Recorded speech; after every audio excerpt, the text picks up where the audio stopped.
과거에는 고등학교 3학년 담임 선생님이 학생들의 직업이라든지 진로를 상담을 해 주었습니다. 저도 교회에서 많이 상담을 했거든요. 진로에 대해서. 그래서 성적이라든지 성격이나 가정 형편들 여러 가지를 감안해서 무슨 학과에 들어가면 좋겠다.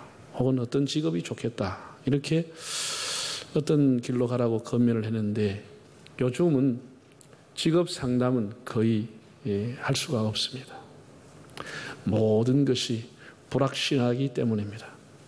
IT나 인공지능이 사람의 일자리를 뺏어가거나 대체하기 때문에 지금은 그 직업이 괜찮아 보여도 10년 후에 사라질 수 있습니다. 지금은 눈에 보이고 보이지 않고 아무것도 아닌 것처럼 보이지만 10년 후에는 그 직업이 굉장히 선호하는 직업이 될 수도 있습니다.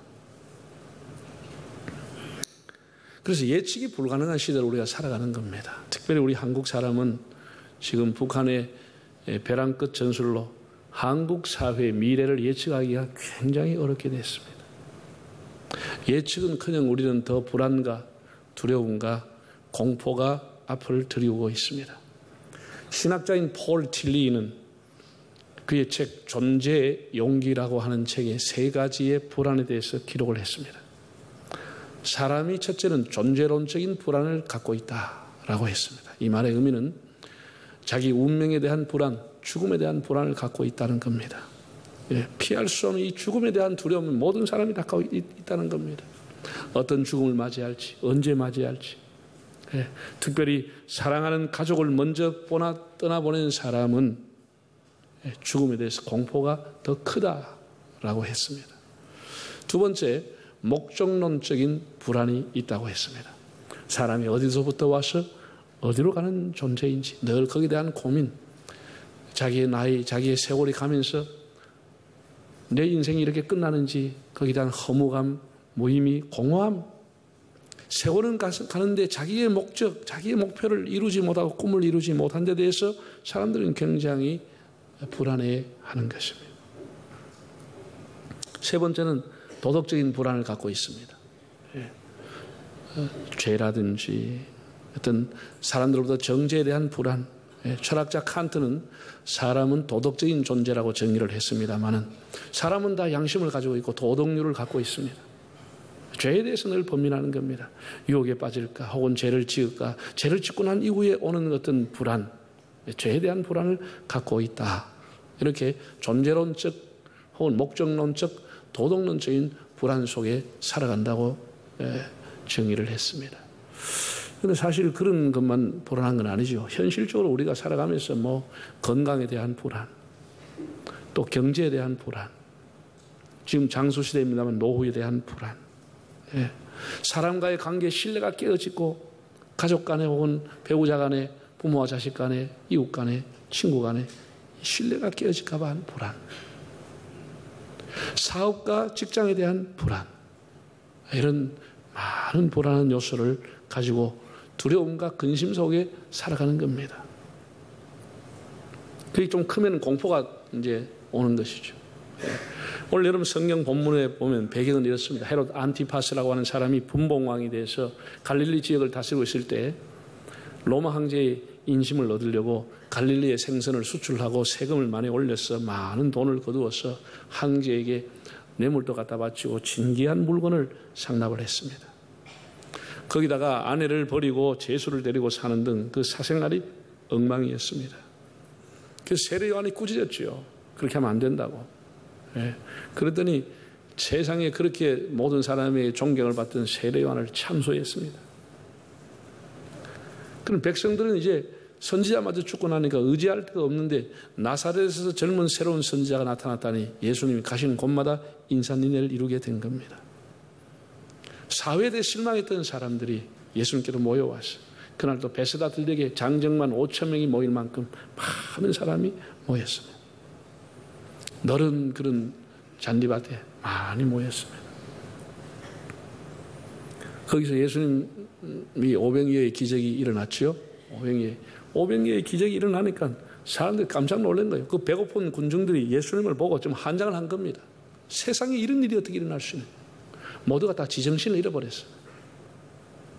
예수님의 제자들도 사람들 다 정신을 잃어버리고 예수님을 왕으로 옹립하려고 한 겁니다. 요한복음은 왕으로 삼으려고 했다는 거예요. 왕으로 삼으려고. 여러분, 예수님이 그때 왕이 되면 어떤 일이 일어나겠습니까? 헤롯 안티바가 가만히 있겠습니까? 로마의 황제가 군대를 보내지 그냥 두겠습니까? 군중이라고 하는 것은 다음에 일어날 일을 모르는 거예요. 그냥 이렇게 대단한 분은 왕으로 세워야 된다고 예수님께서 즉시 제자들을 갈릴리 바다 저편 가버나움으로 가게 하시고 본인은 혼자 산에 올라가서 기도하셨다. 그래서 군중을 해산을 시켰습니다. 제자들이 배를 타고 가는 도중 바다 한가운데 큰 풍랑이 일어났습니다. 여러분들도 배를 타게 될 때 그냥 평안하게 배를 타는 사람은 별로 없을 겁니다.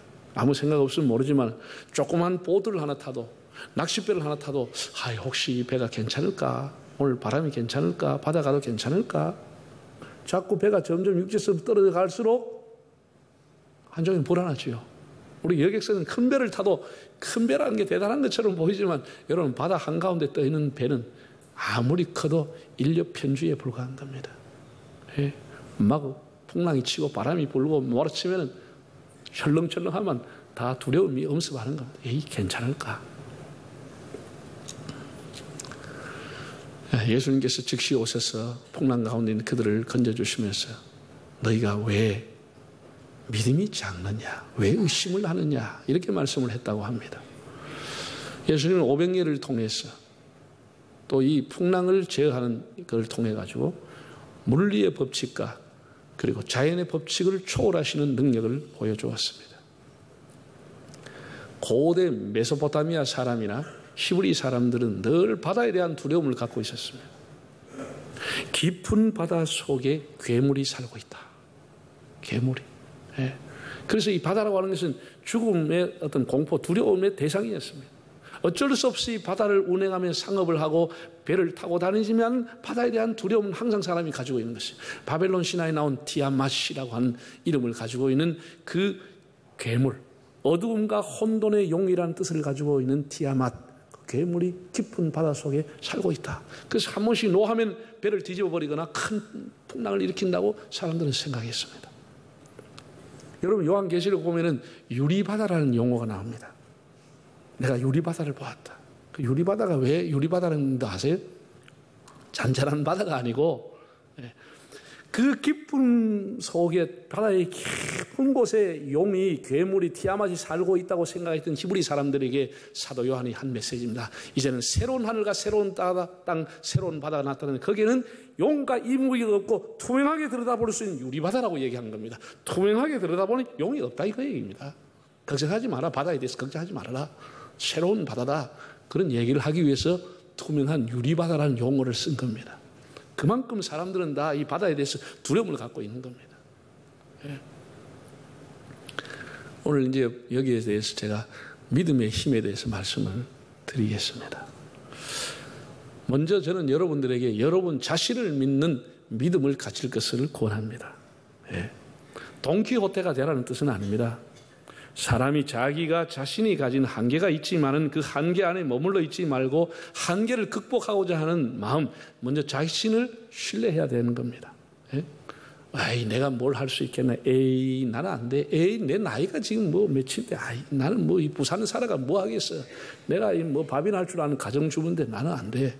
이런 것, 에이, 호박이 끈끈다고 수박 되냐? 이러가 자기가 자기 스스로를 자꾸 비하시키고 열등감에 사로잡히고 자기는 아무것도 못한다고 생각하는 거예요. 이것 우리가 버려야 되는 거예요. 여러분, 우리가 역사를 보면 왕후장상이 따로 있는 것도 아니고, 뭐 요즘은 뭐 보면 상고 나오도 대통령이 되고, 뭐 시골에 있어도 얼마든지 대단한 사람이 될 수 있는데, 우리가 그런 생각을 버려야 하는 겁니다. 우리가 그 안에 갇혀가지고 자기 자신의 정체성을 나는 아무것도 할 수 없어. 나는 뭐 별 볼 일 없어. 이렇게 해서는 안 된다는 겁니다. 지그 지글러라고 하는 교수가 쓴 정상에서 만납시라는 책이 있어요. 그 책에 보면 아주 의미 있는 감동스러운 내용이 있는데 이런 겁니다. 17년 동안 전우화로 살았던 빅터 세리브리아 코프라고 하는 사람에 대한 글입니다. 빅터가 15살이 될 때 선생님한테 아주 큰 실수를 해서 심한 꾸중을 들었는데, 야, 너 같은 전응아는 공부가 한다고 되는 게 아니야. 공부 필요 없어. 넌 전응아야. 이렇게 얘기한 거예요. 그래가지고 얘가 이게 머릿속에 쏙 들어와가지고 나는 뭐 전응아야. 나는 뭐 못해. 내가 전응하니까 실수하고 살 수밖에 없지. 늘 이렇게 자기 안에 갇혀가지고 자기는 전응하라고 살은 거예요. 자기 실수할 때마다 나는 뭐 전응하니까 할 수 없지. 항상 이렇게 스스로를 변명하면서 사는 거예요.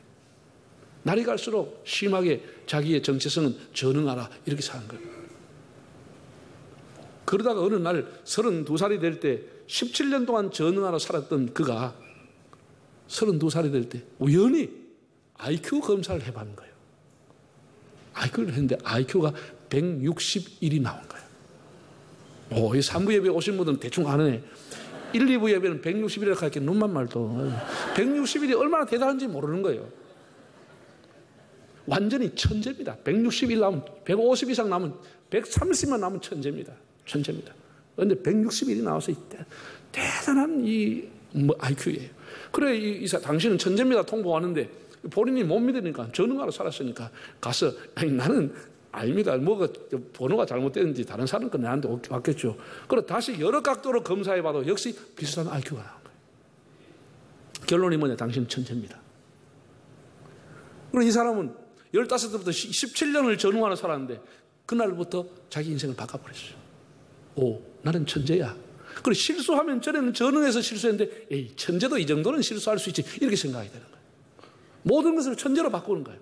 그래서 많은 책을 보고 그것이 암기가 되면서 많은 발명품을 만들고 특허품을 많이 만들어서 에디슨 다음에 특허품을 많이 만드는 사람입니다. 이래가지고 아주 성공했다는 그런 얘기가 기록되어 있습니다. 여러분 나중에 이 사람이 IQ 132 이상만 가입할 수 있는 멘사 클럽, 천재들만이 가입할 수 있는 멘사 클럽에 가입해서 회장까지 한 사람입니다. 얼마나 인생을 바꿨습니까? 우리가 너무 우리 자신을 비하해가지고 나는 안 된다 이런 생각에서 우리를 이렇게 울타리 안에 가둬가지고 그렇게 살아 안 되는 거예요. 여러분 제가 책을 봤더니 사람의 뇌를 전문으로 연구한 미국의 어떤 박사가 그 사람이 일평생 자기가 뇌에 가지고 있는 기능의 5%밖에 쓰지를 못한답니다. 평균적으로 5%를 쓰고 죽는다는 거예요. 95%를 못 쓴다는 거예요. 아인슈타인 정도 같으면 15%를 사용했다는 겁니다. 그러니까 여러분 좀 우리 안에 이 엄청난 것이 들어있는 거예요. 우리 휴대폰에도 엄청난 게 들어있지만 전화 여러분이 할 수 있는 게 받고 문자 보내고 거의 그거밖에 못 하잖아요. 여기 어마어마한 게 들어가 있습니다. 이 안에. 그런데 거의 뭐 참 거시기 하면 거시기밖에 못 하잖아요. 우리가 머리에 엄청난 게 하나님 주셨는데 5%밖에 못 쓴다는 거예요. 5%밖에. 잠재된 능력은 엄청나다는 거예요. 저도 있고 여러분이 다 있는 거예요. 이걸 죽을 때만 쓰지 말고 죽을 위기만 쓰지 말고 평소에 쓰면 엄청난 사람이 되어버리는 거예요. 엄청난 사람이 되는 거예요. 우리 안에 있는데도 우리는 항상 나는 뭐해. 내 뭐 배운 게 없어. 내 나이가 얼마인데. 밥이나 잘하면 되지 뭐. 이러면서 우리 스스로를 다 죽여버리는 거예요. 여러분 스스로의 능력을 믿으시길 바랍니다. 사실 생각해보면 그날 풍랑이 일어났는데 뱃사람으로 살아왔던 마더로 살아왔던 그 베드로와 이런 사람들이 그날쯤은 그 정도의 풍랑은 제어할 만큼 보입니다. 대단한 풍랑도 아니었습니다. 자들의 기술과 노하우가 경험과 이런 것을 할 수 있음에도 불구하고 이미 공포가 와버리는 것이죠. 이미 죽음의 공포가 와버리는 것이죠. 그리고 자기 기술, 능력, 얼마 전까지 막 자기 손에서 일어났던 기적, 정말 여러분 떼줘도 계속 남아있는 이런 일이 있을 수 있습니까? 그 흥분이 아주 가라앉지 않은데 예수님도 다 잃어버리고 그런 믿음 이런 하나도 없고 죽음이라는 공포만 들이닥친 거죠. 자기들의 기술과 능력도 사라지고 예수님에 대한 믿음도 다 사라진 거예요. 예수님을 바라보는 것도 다 사라진 거예요. 너무 기가 막힌 일 아니에요?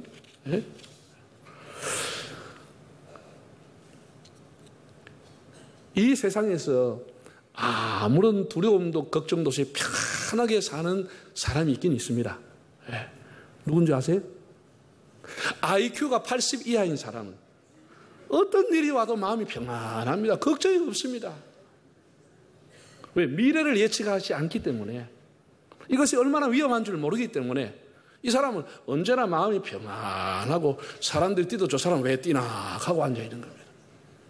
그 외의 사람은 전부 다 두려움, 불안, 공포를 다 느끼는 겁니다. 그런데 그 자기 안에 있는 능력조차도 활용해보지 못하고 그 두려움이 너무 커서 주저앉아 버리는 겁니다. 예? 자신을 못 믿는 거죠. 예, 물론 우리가 자신을 너무 과신하고 하나님을 안 믿을 정도가 되면 그건 불행한 일이지만 우리 스스로에게 하나님 주신 능력이 있다고 하는 것을 우리 스스로가 믿어야 하는 거예요. 하나님 주신 능력과 지혜가 우리에게 있는 거예요. 지식의 힘, 그것도 굉장한 거죠. 경험의 힘, 물질의 힘, 우리가 가지고 있는 건강의 힘, 이런 것도 굉장한 겁니다. 그것도 우리가 활용하고 해야 되는 겁니다. 그게 전부는 아니죠. 전부는 아니죠. 예. 자신의 능력을 과신하는 것도 문제지만 자신을 너무 비하하는 것도 문제인 겁니다. 우리 안에 하나님 주신 능력이 있다고 하는 것, 그걸 우리가 먼저 믿어야 합니다. 그 믿음으로 끝나지 말고 두 번째는 정말 주님을 견고하게 믿는 믿음을 갖고 있어야 하는 겁니다. 예수님께서 사경을 헤매고 있는 이 제자들을 멀리서 보시고 새벽에 한 너댓 시대에서 물리로 걸어서 제자들에게 오셨습니다. 이러니까 자기들이 예수님이 도와줄 수 있는 방법은 여러 가지로 생각을 했겠는데 전혀 다른 방법으로 예수님이 다가오니까 다 놀래버린 것이죠. 예? 그걸 본 적이 없으니까, 물리로 걸어오는 사람을 본 적이 없으니까 전부 다 귀신이 나타났다, 유령이다, 큰일 났다, 더 놀래버린 것이죠. 예? 다 자기가 가진 한계로 예수님을 보는 거죠. 예수님께서 오늘 성경에 보면 즉시라고 하는 단어를 3번을 썼습니다. 22절에 보면 즉시 제자들을 재촉하사, 27절에 즉시 이르시되 안심하니 내니 두려워하지 말라. 31절 즉시 손을 내밀어 그를 붙잡으시며 믿음이 작은 자여 왜 의심하느냐. 이 헬라어로 유세오스라고 하는 단어는 긴급히, 빨리, 급히. 여러분, 예수님은 우리의 눈물과 고난을 멀리서 보고만 계시지 않고 즉시 와서 우리를 도우시는 분입니다. 우리가 원하는 방법이 아니기 때문에 몰라서 그렇지, 사람을 통해서, 사건을 통해서, 여러 가지 상황을 통해서 하나님은 다 움직이고 즉시 우리를 도와주고 있는 것입니다. 즉시. 내가 원하는 방법이 아니기 때문에 우리가 눈치채지 못하고 모르고 있을 뿐이지 하나님 그 백성을 즉시 도와주시는 거예요. 즉시. 여러분 다니엘서를 읽어보세요. 다니엘이 기도할 때 하나님 뭐라 그랬죠? 천사에게 즉시 가서 도와주라 그랬어요. 즉시 가서 도와주라 그랬어요. 하나님. 네? 그러니까 예수님이 즉시 오셨는데 유령이라고 놀래버렸죠. 자기의 방법이 아니었기 때문에. 예수님 오셔서 뭐라 그랬죠? 영어로 말하면 이쯤이, 야, 이 사람은 나여 나란 게 하고 왔다고. 그러니까 더 놀래버린 거예요. 더 놀래버린 거예요.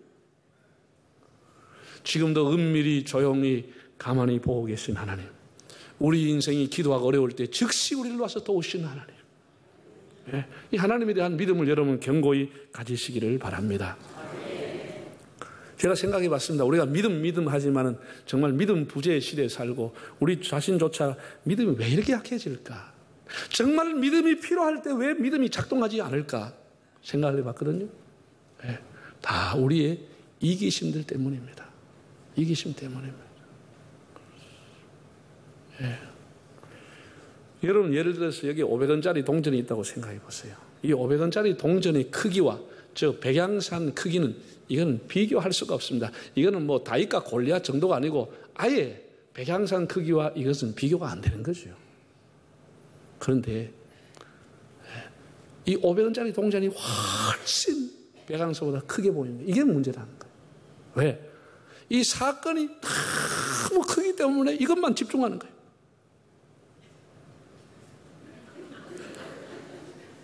여기에 메모리 돼서 산이 하나님이 하나도 안 보이는 거예요. 하나도 안 보이는 거예요. 어떻게 하든지 여기에 탈출하고 이걸 해결하고 이걸 뭘 하려고 하니까 하나님은 하나도 안 보이고 자기 능력으로 하려고 하는 거예요. 자기 힘으로 하려고 하는 거예요. 하나님이 보이질 않아.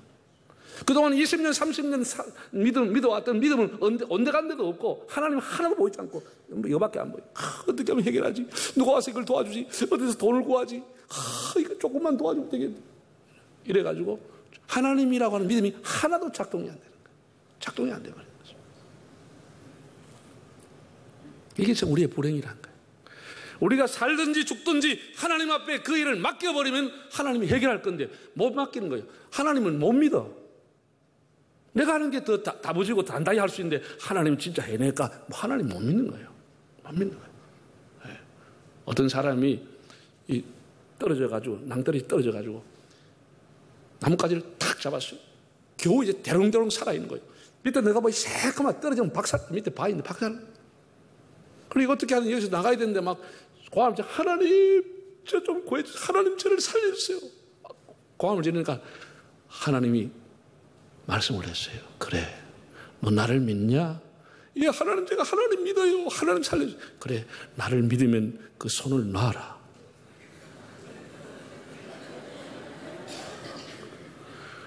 어떻게 하실래요, 여러분?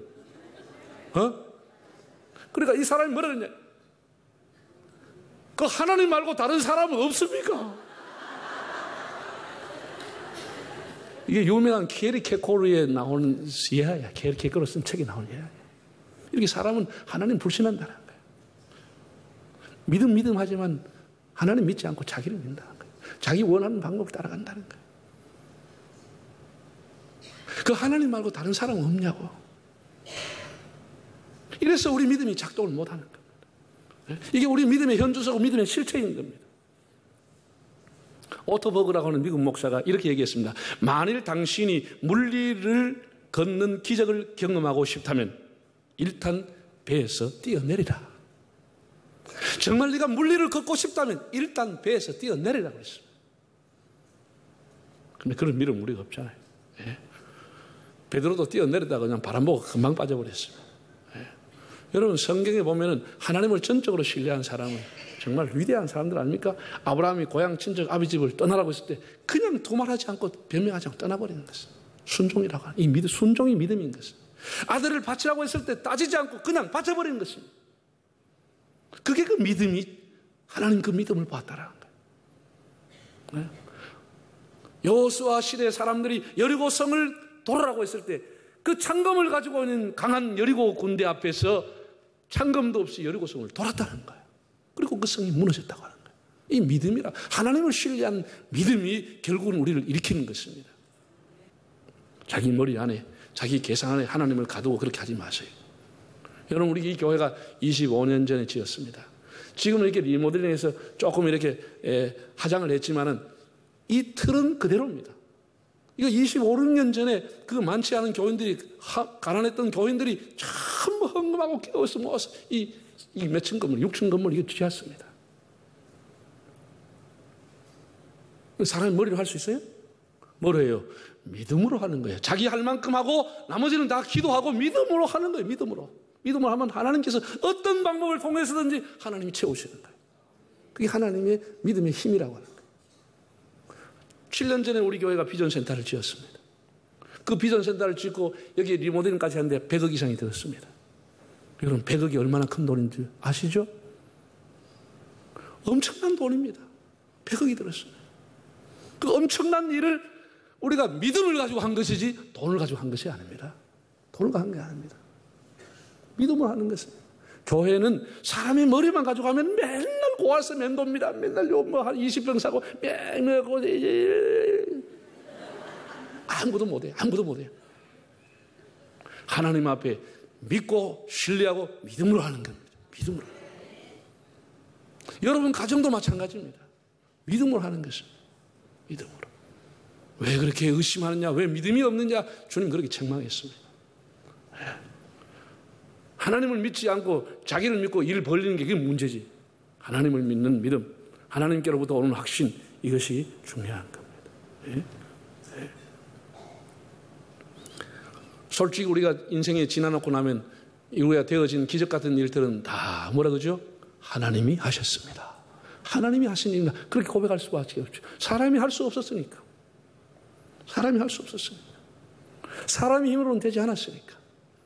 하나님이 하셨습니다. 그 일이 정직한 고백인 것입니다. 우리가 세월이 가고 시간이 갈수록 하나님 앞에 믿음이 더 깊어지기를 바랍니다. 더 견고한 믿음. 작년보다 지금, 옛날보다 지금이 더 견고한 믿음이 돼야 되는데, 이게 참 시간이 갈수록 더 반질반질하고 믿음은 사라지고 형식만 남고 이러면 안 되잖아요. 교회에서 교육 전도사님이 주일날 애들 앉혀놔놓고 막 예수님의 십자가에 대해서 리얼하게 설교를 한 거예요. 예수님이 막 채찍에 맞으시고 가시가를 쓰시고 피가 낭자가 되고 막 옆구리에 십자가에 찔려가 이렇게 하니까 1학년 여학생이 막 엉엉 우는 거예요. 울었어요.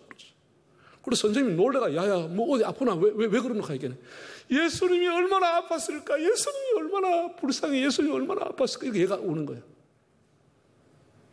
근데 그 옆에 있는 6학년 남학생이 뭐라는 거예요? 선생님 야는요 진짜 예수님이 못 파긴 줄 아는 모양이에요. 뭔 말인지 이해가 안 되는 모양인데 그러니까 얘는 6년 동안 교회 나와도 예수님은 진짜 못 박힌 게 아니고 그냥 그렇게 설명하는 거다 이렇게 이해하고 있는 거예요. 교회를 오래 다녔다고 믿음이 있는 것은 아닙니다. 여러분 그런 착각은 우리가 버려야 돼요. 목사라고 믿음이 큰 것은 아닙니다. 오히려 시간이 가면서 그 신앙이 형식이 되고 외식이 되고 여러분 내가 묻겠습니다. 여러분 믿음의 능력을 나타내는 경험이 있습니까? 여러분의 삶의 현장에 여러분의 기도 속에 믿음의 권세, 믿음의 파워가 나타나는 경험을 갖고 있습니까? 이것이 중요한 겁니다. 정말 믿음으로써 이 일을 이루었다고 고백하는 일들이 몇 가지 있습니까? 저절로 되는 것이 아니고 시간이 가면서 되는 것이 아니고 믿음으로 했던 일이 뭐가 있는지 이것이 우리의 간증이 아니겠습니까? 예? 우리 하나님 앞에 우리 지난 50년 이렇게 교회가 온 것도 다 하나님 주신 은혜요. 여러분 믿음의 선배들의 믿음의 은혜인 줄 믿습니다. 이제 우리 남은 생에 이 불안한 시대에 믿음의 부재 시대에 우리를 위축하는 이 사회 속에서 늘 노도강풍이 부는 이 풍랑 속에서 위축당하지 말고 우리 자신이 하나님 주신 능력을 가지고 하나님을 신뢰하고 우리 다음 세대 다음 우리의 자녀들에게 믿음을 심어주고 믿음의 능력이 얼마나 대단한지를 가르쳐주고 믿음으로 승리하는 여러분들 되시기를 바랍니다.